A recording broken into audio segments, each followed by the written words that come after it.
오늘 성경 말씀은 마태복음 25장 14절부터 30절까지입니다. 또 하늘나라는 이와 같습니다. 어떤 사람이 여행을 떠나면서 자기 종들을 불러서 자기의 재산을 그들에게 맡겼습니다. 그는 각 사람의 능력에 따라 한 사람에게는 5달란트를 주고 또 한 사람에게는 2달란트를 주고 또 다른 한 사람에게는 1달란트를 주고 떠났습니다. 5달란트를 받은 사람은 곧 가서 그것으로 장사를 하여 5달란트를 더 벌었습니다. 2달란트를 받은 사람도 그와 같이 하여 2달란트를 더 벌었습니다. 그러나 1달란트를 받은 사람은 가서 땅을 파고 자기의 주인의 돈을 숨겼습니다. 오랜 뒤에 그 종들의 주인이 돌아와서 그들과 셈을 하였습니다. 5달란트를 받은 사람은 5달란트를 더 가져와서 말하기를 주인님께서 5달란트를 내게 맡기셨는데 보십시오. 5달란트를 더 벌었습니다. 하였습니다. 그의 주인이 그에게 말했습니다. 착하고 신실한 종아, 잘했다.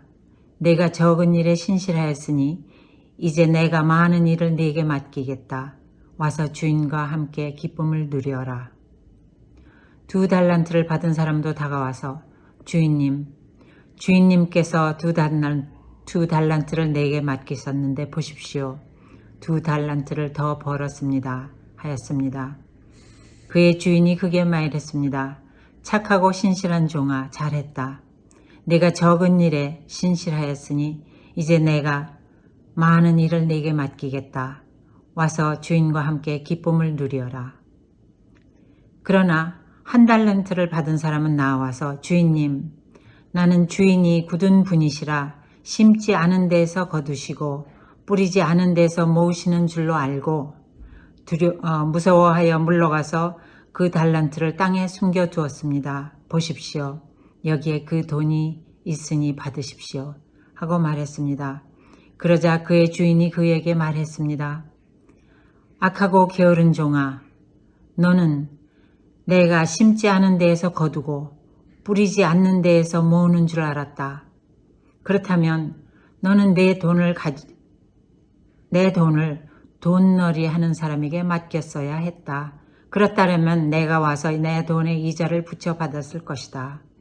그에게서 그 1달란트를 빼앗아서 10달란트 가진 사람에게 주어라.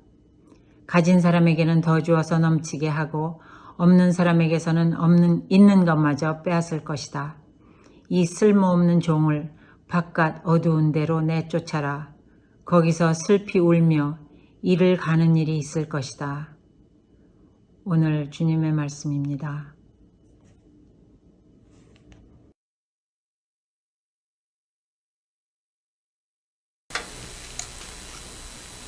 오늘 제목이 또다시 읽는 달란트 비유입니다. 제가 또다시라고 했으니까 다시 읽었던 적이 있다는 뜻이죠. 또다시 읽어보겠다는 얘기입니다. 왜 자꾸 이렇게 다시 읽는가? 제가 몇 번 말씀드렸지만 설교자도 실수를 하고 잘못 전할 때가 있습니다. 그러면 어떻게 해야 됩니까? 고쳐야 되는 거죠. 잘못 전했다고 말씀드리고 얘기를 하고 또 고쳐야 되는 겁니다. 물론 그 고친 내용이 또 잘못된 걸 수도 있어요. 그럼 또 고쳐야죠. 이게 참 편한 일은 아닙니다. 쉽고 어렵고는 따지지 말고요. 기분 좋지 않은 일이죠. 기분이 아주 좋지 않은 일입니다. 그렇지만 또 그렇게 해야 되는 이유는 뭐냐면은 기분이 좋지 않다고 해서 또 창피하다고 해서 잘못 전했는 줄 아는데도 불구하고 그걸 고치지 않는다면은 그게 옳다고 생각하는 사람이 있을 거 아닙니까? 잘못 전한 내용이 옳다고 그렇게 믿고 사는 사람도 있을 텐데 그것보다는 잠시 기분이 안 좋고 잠시 창피하고 그게 낫다고 생각하는 겁니다. 그래서 저는 몇 번 전에 전한 내용이 이런 점에서 잘못됐습니다라고 수정한 적이 있는데 오늘 달란트 비유는 또다시 읽는 이유가 뭐냐면은 이건 뭐 수정할 내용이 있어서라기보다는 덧붙일 내용이 있어서 또다시 읽어보도록 그렇게 한 겁니다. 제가 처음 이 달란트 비유를 다시 읽었을 때가 한 20여 년 전 얘기인데, 그때도 전통적인 달란트 비유에 대한 얘기와는 완전히 다른 얘기를, 아니면 정반대 얘기를 했기 때문에 충격을 받으신 분이 많이 있었습니다. 사실은 제가 만들어낸 얘기는 아니고요. 제가 그 비유에 관한 그런 연구서들을 읽다가 어떤 사람이 그렇게 해석해 놓은 것을 보고 찬찬히 따져봤어요. 제가 찬찬히 따져보니까 상당히 일리가 있는 그런 해석이고, 그 전에는 뭐 그냥 중요하게 생각하지 않고 그냥 넘어갔던 그런 대목들을 아주 촘촘히 따져보면서 읽었더라고요. 그리고 또 일리 있게 그걸 설명해 내는 것을 보고, 야, 이게 굉장히 일리가 있는 해석이다.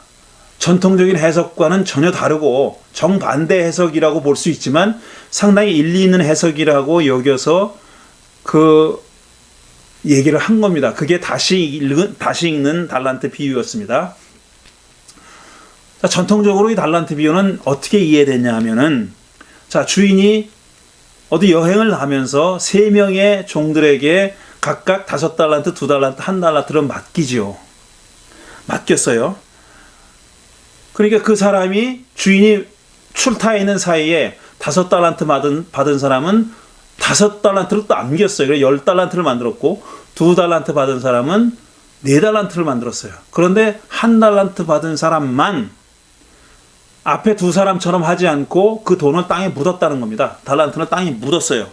주인이 돌아왔어요. 주인이 돌아와가지고 5달란트 맡은 사람, 2달란트 맡은 사람이 나와서 자랑스럽게, 주인님, 제가 이렇게 5달란트를 더 만들었습니다.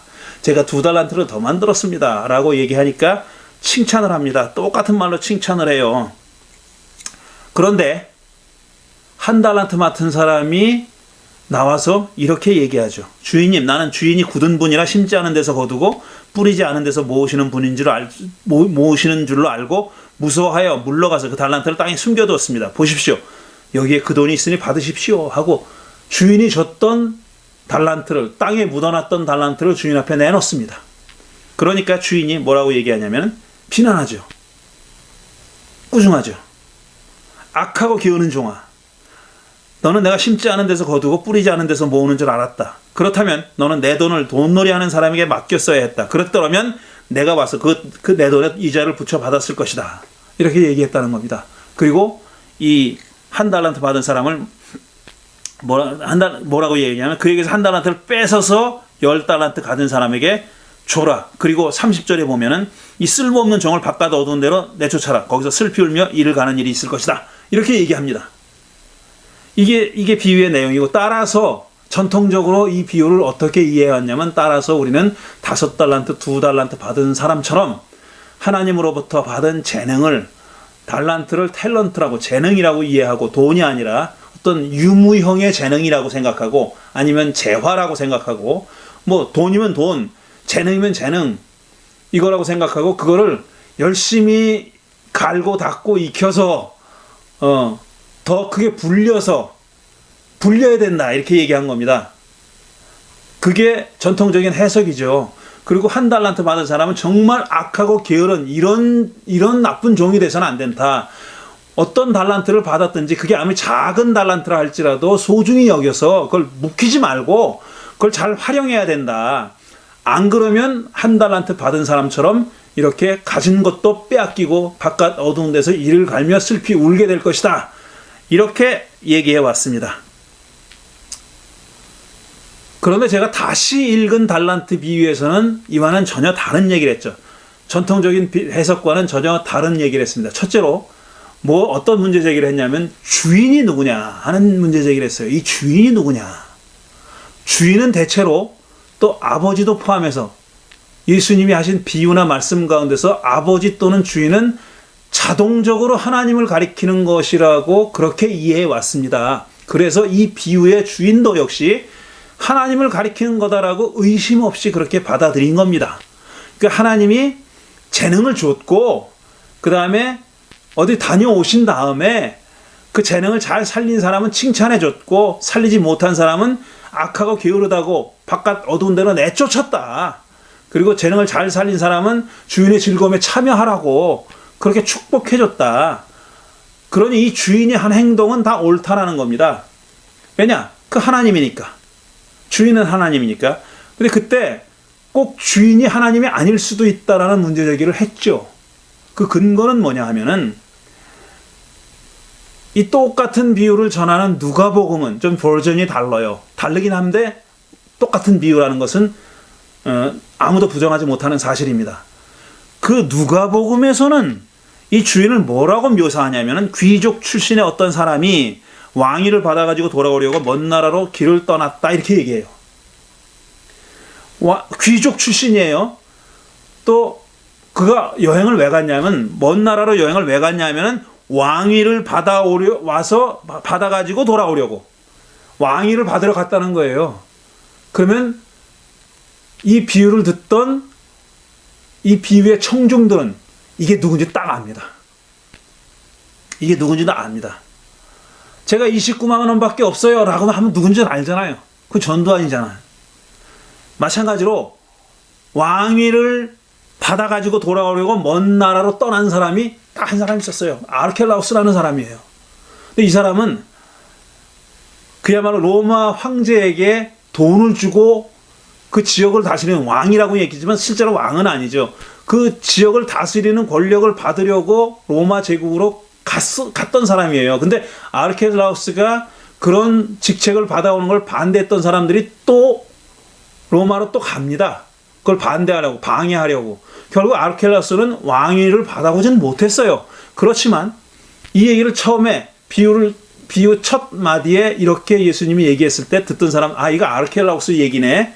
아르켈라우스는 유대 사람들에 의해서 증오의 대상입니다. 이거 뭐 존경의 대상이 아니에요. 증오의 대상이에요. 이게 못된 놈, 나쁜 놈. 예, 그런데 예수님이 딱 말하면 누군지 떠올릴 사람을 하나님을 가리키는데 썼겠냐 하는 거예요. 마태복음에는 그런 얘기가 안 나오지만 그와 병행되는 누가복음이 이렇게 설명하는 것으로 봐서 이 주인을 하나님으로 꼭 보지 않아도 된다는 그런 근거는 되는 거죠. 꼭 하나님이라고 보지 않아도 되는 겁니다. 그 이후에 또 계속 살펴봐야 되겠지만 말이죠. 그런 얘기고, 그 다음에 두 번째로 또 달란트를 받은 종들이라고 표현했는데 여기 종이라고 표현되어 있습니다. 그리스어에도 종이라고 되어 있는데 5달란트, 2달란트, 1달란트는 엄청난 거액입니다. 그러니까 한 사람에게 맡기기에는 너무나 비현실적인 거액이에요. 그 큰 돈을 맡겼고 주인은 그 돈을 맡은 사람이라면 그냥 허드렛 일이나 하는 종이 아니라 신임하는 중간 관리자쯤 되는 겁니다.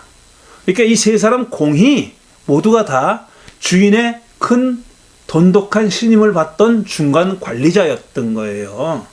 관리인이었던 겁니다. 이건 1달란트를 받은 사람도 포함해서 그런 겁니다. 왜 이 사람들이 그렇게 이 사람들에게 큰 돈이 주어졌느냐 하면은 신임을 받았기 때문에. 그럼 신임은 왜 받았냐면 그 이전에 이들이 주인에게 주인의 돈을 그만큼 불려줬기 때문이라고 우리가 추측할 수 있는 거죠. 그러니까 이 사람들은 다 주인의 신임을, 돈독한 신임을 받던 사람들이었던 겁니다. 중간 관리자들이었다는 거고, 이렇게 종이란 말을 썼다고 해서 우리가 오해하면 안 된다는 거고, 그 다음에 세 번째, 다시 읽었을 때, 다시 읽게 된 근거가 되는 대목은 뭐냐면 이겁니다. 왜 1달란트 받은 사람은 그 돈은 땅에 묻어뒀을까 하는 거예요. 왜 그는 묻어뒀을까, 땅을. 지금 제가 추정해서 말씀드렸지만 그 이전에 이 사람은 그렇게 하지 않았습니다. 그러니까 1달란트라는 거액을 받은 거예요. 그 이전에는 5달란트, 2달란트 받은 사람처럼 그렇게 했었을 거라고 우리가 추정할 수 있어요. 그러니까 1달란트 맡긴 겁니다. 물론 실적이 그 앞에 두 사람보다는 덜 했는지도 모르죠. 그러니까 더 적은 액수로 맡겼는지 몰라도 1달란트만 해도 큰 돈이거든요. 그 큰 돈을 맡겼던 이유는 그 이전에 그가 주인의 돈을 그만큼 불려줬기 때문이라고 말할 수 있는 겁니다. 그런데 이번엔 왜 이 사람이 돈을 땅에 묻었느냐 하는 겁니다. 알 수 없어요. 우리가 직접적으로 알 수 있는 그런 실마리는 없고, 다만 이 종이 주인에게 한 말에서 우리가 추정해 볼 수 있는, 왜 그랬는지 추정해 볼 수 있는 근거가 있습니다. 주인에게 뭐라고 얘기했냐면, 일단 주인을 굳은 사람이라고 그랬어요. 우리말은 굳은 사람이라고 얘기했고, 그 다음에 영어 성경은 대부분 hard라고 표현했어요. hard, H-A-R-D, hard, 딱딱한 사람, 굳은 사람이라는 얘기예요. 근데 그 말의 그리스의 원문은 몇 가지 뜻을 가지고 있는데, 첫 번째로 hard라는 뜻이 있어요. 딱딱하다는 뜻이 있고, tough하다는 뜻이 있어요. tough. 그 다음에 세 번째로 harsh라는 뜻이 있습니다. 무자비하다는 뜻이에요. 그러니까 당신은 그 종이, 주인은 굳은 분이다. 우리말로 그렇게 번역했는데, 주인은 무자비한 분이다 라고 번역할 수도 있는 말이다 하는 겁니다. 오히려 무자비한 분이다 라고 번역하는 것이 그 뒤에 나오는 내용과 더 잘 어울린다고 생각합니다. 주인은 무자비한 분이라고 얘기했어요. 그 다음에 뭐라고 얘기했냐면은, 심지 않은 데서 거두고 뿌리지 않은 데서 모은다 그랬어요. 심지 않은 데서 거두고 뿌리지 않은 데서 모은다. 이 말은 뭐냐면, 자기는 노동 안 한다는 얘기죠. 일단 노동 안 하고 누군가를 시켜서 심게 만들고 뿌리게 만드는 거예요. 근데 거두는 사람은 누구냐?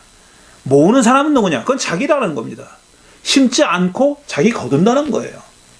그리고 뿌리지 않고 자기가 모은다 그랬어요. 그러니까 이 사람은 지주입니다. 지주. 이런 큰 돈을 맡길 만한 지주는 커다란 아주 대지주죠. 대지주라고 추정할 수 있는 겁니다. 그런 사람이라고 얘기한 거예요. 거기서 한 걸음 더 나가서 이거는 비난하는 투가 들어있다고도 해석할 수 있는 거죠. 뿌리지도 않고 모으고 심지도 않고 거두는 사람이다 당신은. 그러니까 사실 뿌리고 심는 사람들이 당신을 위해서 대신 다 일을 해주고 그 열매는 당신이 가져가지 않느냐, 이런 뜻이 포함되어 있는 거죠. 이 안에 그냥 객관적으로 제3자적인 입장에서 객관적으로 묘사한다기보다는 거기 가치 판단이 들어있는 겁니다. 당신은 뿌리지도 않으면서 모으는 사람이다. 심지도 않으면서 거두는 사람이다. 이렇게 얘기한 겁니다. 가치 판단이 들어가 있는 얘기예요. 그런데 더 놀라운 것은 뭐냐면, 주인이 이 종이 한 말을 적극적으로 부정하지 않았다는 겁니다. 너는 내가 심지 않은 데서 거두고 뿌리지 않은 데서 모으는 줄 알았다 그랬어요. 야 임마, 내가 언제 그랬다 그래? 나는 그런 사람이 아니야. 이렇게 얘기하지 않아요. 그 종이 한 말을 그대로 너 그런 줄 알았다 라고 얘기해요. 적어도 반 이상은 긍정하고 들어가는 거죠. 100% 긍정을 했든지 반 이상은 긍정하고 들어가는 거죠. 맞아, 나 그런 사람이야. 그렇다면은 너는 그 돈 가지고 이자놀이라도 했어야지. 이렇게 얘기합니다.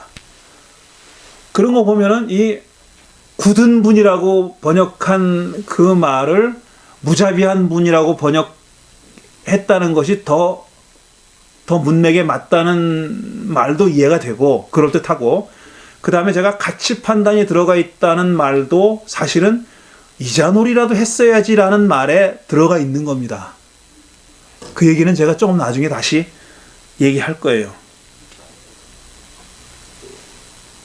왜 이 사람의 돈을 땅에 묻었을까? 여기서부터는 본문상에는 근거가 없는 상상의 영역이라고 제가 말씀드렸어요.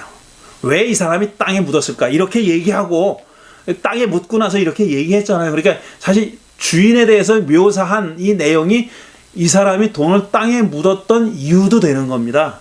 당신은 아주 굳은 분이다. 무자비한 분이다. 그리고 심지 않은 데서 거두고 뿌리지 않은 데서 모으는 그런 분이기 때문에 나는 땅에 묻었다. 돈을 땅에 묻었다. 이런 얘기거든요. 그 얘기는 뭐냐면은 당신으로 하여금 더 이상 심지도 않고 거두게 할 수는 없다. 나는 뿌리지도 않고 모으기만 하는 양반인데 나는 그 일에 도구가 되지 않겠다.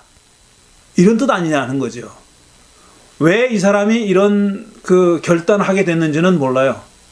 어느 날 갑자기 그런 깨달음이 왔는지, 아니면 어느 저녁에 해가 다 저물었는데도 들판에 나가보니까 그때까지 힘겹게 허리 구부리고 노동을 하는 농부를 봤을 수도 있죠. 일용 노동자나 아니면 소작농을 보고, 야, 저 사람은 왜 지금까지 저렇게 집에도 못 들어가고 저렇게 일을 할까?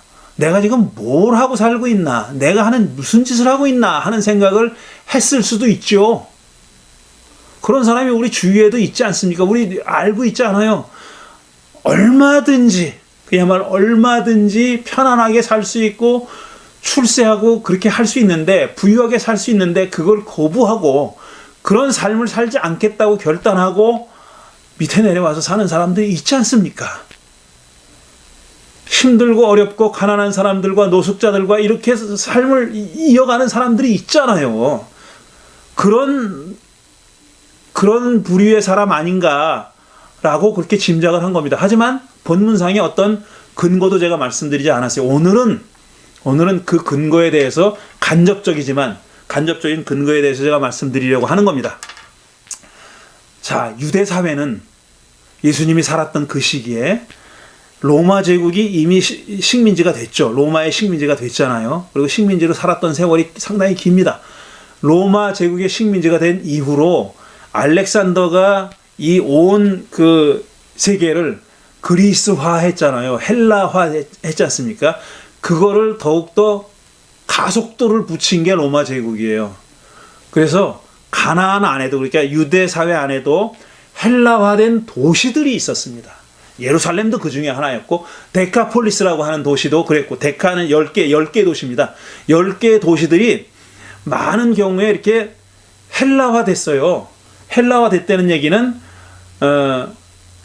거기서는 많은 사람들이 그리스어를 사용했고, 건축물이나 아니면은 종교나 어떤 가치관이나 도덕 윤리나 이런 것들이 다 그리스화 됐다는 얘기입니다.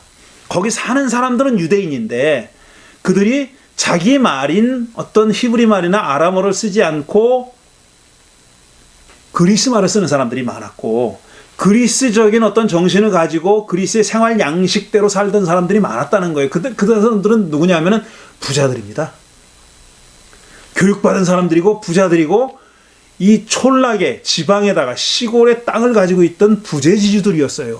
그리고 그 사람들을 뒷받침해, 그 사람들의 그런 호화로운 삶을 영위하도록 그 도와주는 사람들, 그러니까 수공업자들, 그렇게 뭐 이런 사람들 있잖아요. 그 다음에 제사장들, 이런 사람들이 도시에 살았습니다. 도시에 사는 사람들은 그런 사람들이었고, 계층으로 보면 상당히 부유한 사람들이고, 문화적으로 정신적으로 보면 헬라화되어 있던 사람들입니다. 반면 갈릴리나 유다나 촌락에서 시골에 살던 사람들은 어떤 사람들이냐면은 소규모 자영업자들, 아니면은 소작농, 아니면은 일용 노동자들, 정말 가난한 사람들이었었어요. 가난한 사람들이 시골에 살고 있었습니다.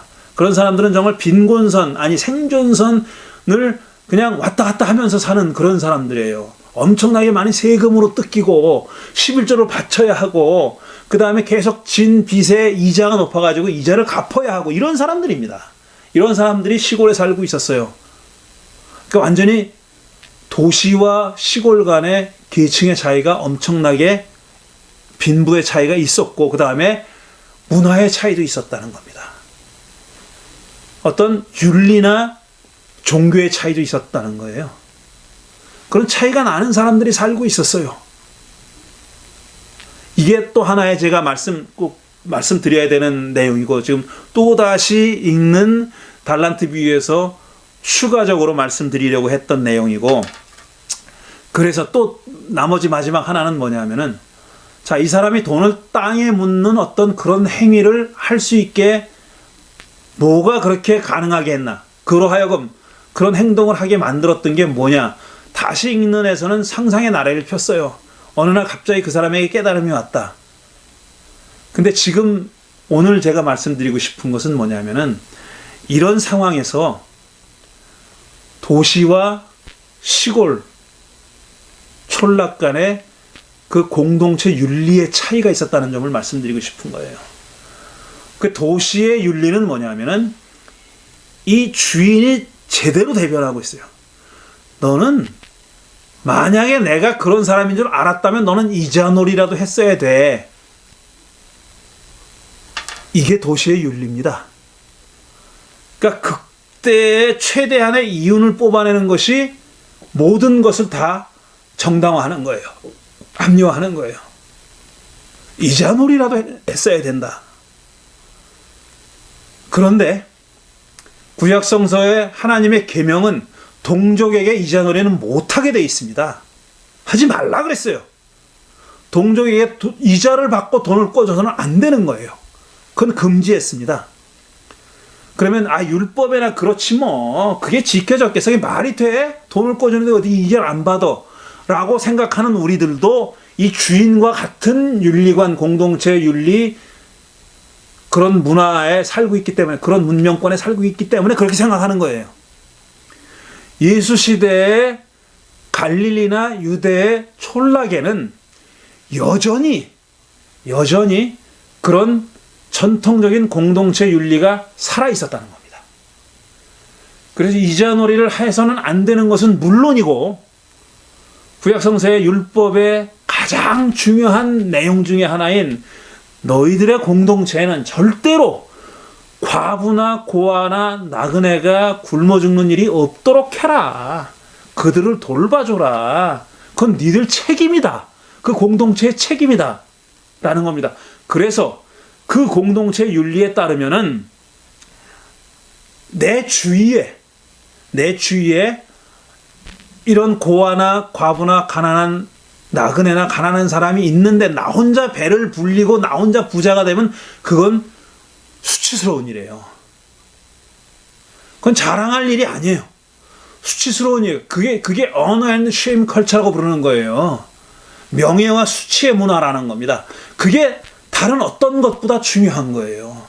지금 이자놀이라도 해서 돈을 벌어야 되는 그런 정신, 그런 윤리관, 그런 자본주의적인 윤리관과는 전혀 다른 윤리관이 그 시대에도 이 유대사회의 촌락에는, 시골에는 여전히 숨쉬고 있었다는 겁니다. 그래서 이 사람이 그런 결정을 내릴 수 있었던 이유는 뭐냐면, 그 돈을 땅에 묻고 자기가 바깥 어두운 데로 쫓겨날 각오를 하고 그런 행동을 했던 그 어떤 비빌 언덕은 뭐냐면은 그런 윤리, 그런 공동체 윤리였다 하는 겁니다. 그런 사람들이 곁에 있는 것이, 그렇게 가난한 사람들이, 도움을 바라는 사람들이 곁에 있는데도 불구하고 그걸 그냥 놔두는 것을 수치스럽게 여겼던 그런 공동체 윤리가 여전히 숨지고 살아있었고, 이 사람은 그거에 기대서 그렇게 할 수 있었다는 거예요. 이것도 역시 추측과 상상의 영역이지만 그런 윤리가 그때 엄존하고 있었다, 실존하고 있었다라는 사실을 우리가 확인할 수 있기 때문에 이 사람의 행동이 또 한 걸음 조금 더 이해가 되는 그런 거라는 말씀을 제가 하고 싶은 겁니다. 결론적으로 이런 얘기를 하고 싶어요. 우리는 뭐냐? 우리는, 제가 다시 읽는 달란트 비유를 얘기했을 때는 여러분들에게 말도 안 되는 그런 얘기를 했어요. 마치 이 한 달란트 받은 사람처럼 우리가 해야 되는 것처럼 그렇게 말씀드렸습니다. 그거 우리 못하죠. 솔직해집시다. 그렇게 못합니다. 우리가 살아가고 있는 이 사회 윤리에서 우리가 거기서 튕겨져 나가서 전혀 다른 삶을 살 수 있는 그런 사람도 있겠죠. 있기는. 그렇지만 그 얼마나 되겠어요. 그런 사람들이. 우리는 이 안에서 결국은 숨쉬고 먹고 마시고 싸고 삽니다.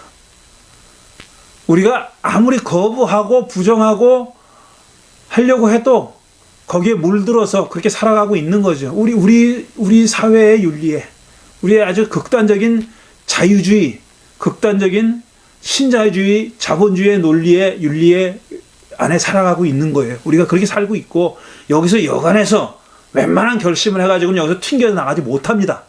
이 사람이 했던 것처럼 바깥 어두운 데서 울며 이를 갈지도 모르는 그런 결단을 하기 힘들어요. 그렇지만 우리는 이거는 할 수 있지 않느냐는 거예요. 5달란트, 2달란트 받은 사람처럼 그걸 그렇게 불려와가지고 주인 앞에 자랑스럽게 얘기하면서 머리 들이밀고 머리 쓰다듬어 주세요. 이거는 안 할 수 있지 않느냐 하는 겁니다.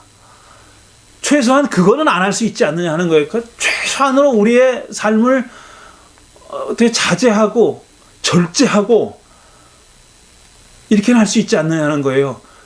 저는 우리 향린교회가 그리고 모든 예수의 공동체가 그런 사람들이 모이는 데였으면 좋겠어요.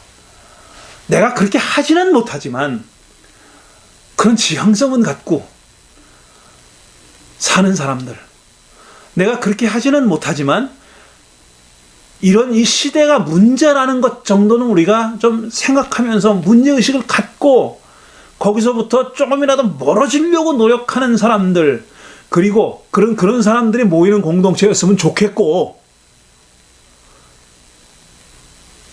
그 사람이 얼마나 부유하든지 가난하든지 간에 그런 사람이 모이는 공동체였으면 좋겠고, 부유한 사람도 그런 사람이 있을 수 있어요.